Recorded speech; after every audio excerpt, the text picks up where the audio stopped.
Alors, nous voilà rendus à la capsule numéro 4 qui va aborder le sujet au niveau de l'explication, les codes d'erreur, tout ce qui en est là, par rapport à l'alcotest commercial. D'abord et avant tout, je tiens à vous aviser que dans certains cas, vous n'utiliserez pas cet alcotest-là parce qu'on a différents modèles. On a un modèle d'alcotest format tablette. On a également un appareil qui est un petit peu plus gros, qui est en acier, qu'on nomme la EBA. Mais tout le fonctionnement, c'est du pareil au même. Les codes d'erreur, c'est pareil. Le temps de souffle, les bruits, tout est identique. Alors, ce qui est très important, la première chose que vous devez demander à l'invité quand il s'approche à l'alcotest, c'est est-ce que, monsieur, madame, ça fait 15 minutes que vous avez pris votre dernière gorgée d'alcool? Dans certains cas, les clients vont vous dire oui. Vous allez pouvoir vraiment le constater selon le résultat qu'il va avoir. Il y a parfois des petits fins finaux qui vont vous dire oui, mais prenez le temps quand même de leur dire, écoutez, c'est très important parce que si vous n'avez pas attendu les 15 minutes après la dernière gorgée d'alcool, ce sera tous les résidus d'alcool dans votre bouche qui vont être détectés et non l'alcool qui est digéré. Alors, dans le cas, par exemple, d'un invité qui vient de prendre un shooter ou une gorgée de boisson à fort pourcentage d'alcool, de 1, il peut venir décalibrer le senseur et de 2, son taux d'alcoolémie affiché ne sera pas cohérent par rapport à son état. Alors, vous devez comme mentionner ça à l'invité pour que si jamais ça ne fait pas 15 minutes, qu'il fasse moins. Ça serait peut-être pas une mauvaise idée que j'attende parce que sinon, l'invité pourrait rendre le service hors fonction pour une période de temps durant l'événement si jamais il arrivait un problème avec le senseur ou il endommagerait le senseur. Alors, très important, vous devez demander à chaque invité, est-ce que ça fait 15 minutes que vous avez pris votre dernière gorgée d'alcool? Soyez vraiment là, intransigeant sur ce point. Alors, une autre indication qui est très importante, c'est dans le cas d'un invité qui soufflerait 0.05, 0.06, vraiment un petit peu en dessous de la limite légale de 0.08. Ce qui est bien important de dire à l'invité, c'est que dans l'heure qui suit, leur taux d'alcoolémie peut augmenter de 25 à 30 mg dépendant du rythme de consommation. Advenant le cas qu'un invité garde toujours le rythme d'une consommation à l'heure, son taux d'alcoolémie devrait rester stable. Alors, s'il est à 0.06, dans une demi-heure, s'il ne reboit pas et que ça fait 1 heure qu'il a arrêté de boire, son taux d'alcoolémie devrait demeurer à 0.06. Mais c'est très rare les gens qui gardent le rythme d'une consommation à l'heure. Dans certains cas, ils vont prendre un petit shooter, un petit verre de vin, un vodka jus d'orange. Alors, très important, lorsque vous avez un invité de 0.05, 0.06 qui affiche un résultat, 0.05, 0.06, demandez-leur, est-ce que vous êtes pour quitter dans l'heure qui suit? Si oui, je vous suggère de revenir dans une trentaine de minutes et boire de l'eau pour voir si votre taux d'alcoolémie est en pente ascendante ou descendante. Très important, soyez intransigeants sur ces deux points-là. 15 minutes après la dernière gorgée d'alcool et l'évolution ou la diminution du taux d'alcoolémie qui peut aller jusqu'à 30 mg. Alors, quand je vous disais focuser sur la prévention et la sensibilisation, c'est votre mandat durant cette soirée-là, c'est de sensibiliser puis informer les invités. Alors, ce qu'il faut également savoir, c'est que dans cette case-là ici, le 0.080 demeurera toujours affiché. Ça l'indique que la limite légale est de 0.080, soit 80 mg. C'est dans cet écran-là qu'il va s'afficher le taux d'alcoolémie de l'invité. Et dépendant du résultat, il va y avoir des messages qui vont s'afficher. Pas d'alcool détecté, soyez prudent ou au-dessus de la limite légale. Évidemment, l'alcotest est conçu, comme je vous avais mentionné, pour être installé dans des établissements licenciés, mais nous, on l'utilise en façon courtoisie. Alors, l'étape 1, insérer une pièce de 2 $ et désactiver.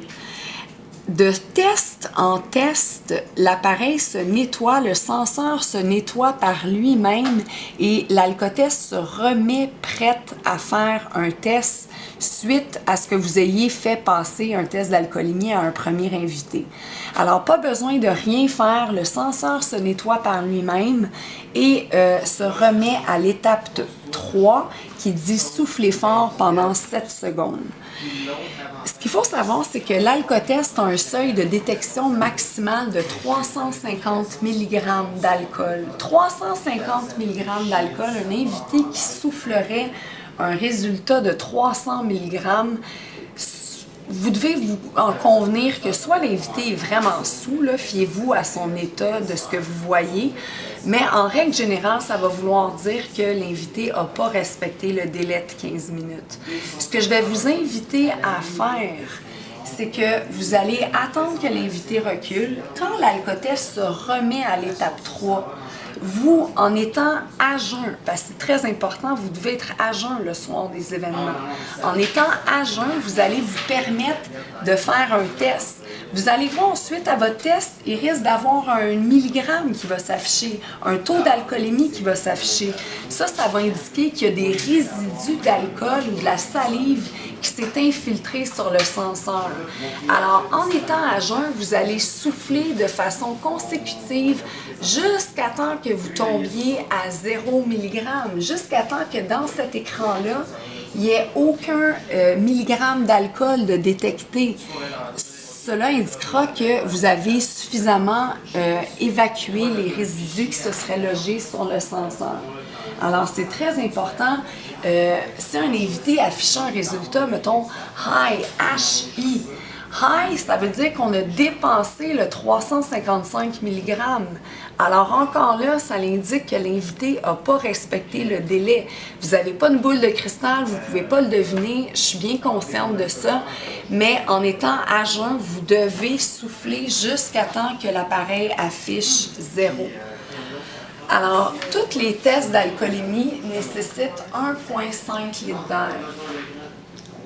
1,5 litre d'air, c'est environ le temps de gonfler un ballon de fête. Il y a certains invités qui ne réussiront pas à faire le test dans le cas d'un problème d'asthme ou quoi que ce soit. Paniquez pas, ça l'indique finalement que même si l'invité se faisait arrêter par la police, même avec l'alcotest du policier, il ne sera pas capable de souffler dans l'appareil. Alors, essayez du mieux que vous pouvez, dites à l'invité, prenez votre souffle, gardez votre calme, soufflez. Puis parfois, ce que vous allez voir quand je vais faire un test, c'est que parfois les invités ont tendance à souffler trop fort.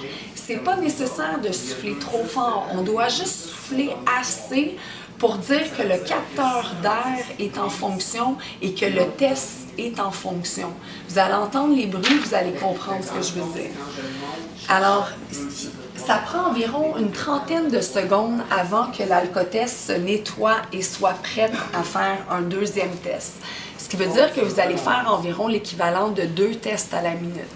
S'il y a une filée de gens, vous leur dites, mettez-vous à la file, ça ne sera pas bien long. Puis dans le cas d'un invité qui n'était pas capable de faire le test, l'idée c'est peut-être de le réinviter à revenir un petit peu plus tard au courant de la soirée, lorsque le service sera moins convoité. Alors, comme je vous disais, c'est important de ne pas laisser l'alcotest dans votre voiture au froid. Je vais seulement vous le rappeler. Et bon, on va en venir au niveau de la façon de fonctionner pour les tests d'alcoolémie. Moi, je suggère toujours aux techniciens d'insérer la paille dans l'embouchure et de la tenir pour l'invité. Vous dites à l'invité, approchez-vous et soufflez jusqu'à temps qu'on entende un toc. Le toc, vous allez l'entendre, puis je vous invite à encourager l'invité. Quand vous entendez le bruit, là, le premier bruit que je vais compléter un test conformément, là, puis vous allez entendre le bip, bip, doit être entendu tout au long du test, et puis suite à ça, ça fait cloc. Le cloc, c'est pour dire, OK, le senseur a capté 1,5 litre d'air, l'analyse du test se fait. Alors, on tient la paille pour l'invité, On demande à l'invité de s'approcher à la paille. Sinon, dans certains cas, l'invité va se mettre la paille dans la bouche puis il va essayer de s'enligner. On perd notre temps, on tient la paille. Alors, on souffle et puis on encourage l'invité quand on entend le premier bruit. On lui dit encore, encore, encore, encore, encore. OK, c'est assez. Alors, je fais un test.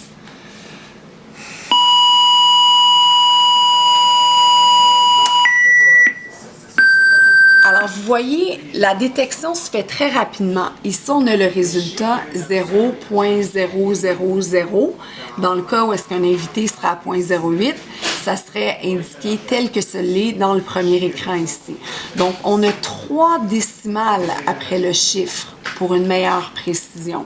Souvent, les gens vont dire la limite, c'est 0.08. Oui, c'est 0.08, mais en réalité, 0.08 égale 80 mg. Alors, vous avez entendu le TOC, c'est très simple à faire le test et ça prend vraiment peu de souffle. Comme je vous dis, parfois les invités vont souffler trop fort et l'air va s'évacuer ailleurs que dans le senseur. Alors, dites à l'invité, pas trop fort, on doit juste entendre bip. Et quand on entend le bip, on encourage l'invité encore, encore, encore. Dans le cas où est-ce que l'invité ne compléterait pas le test conformément,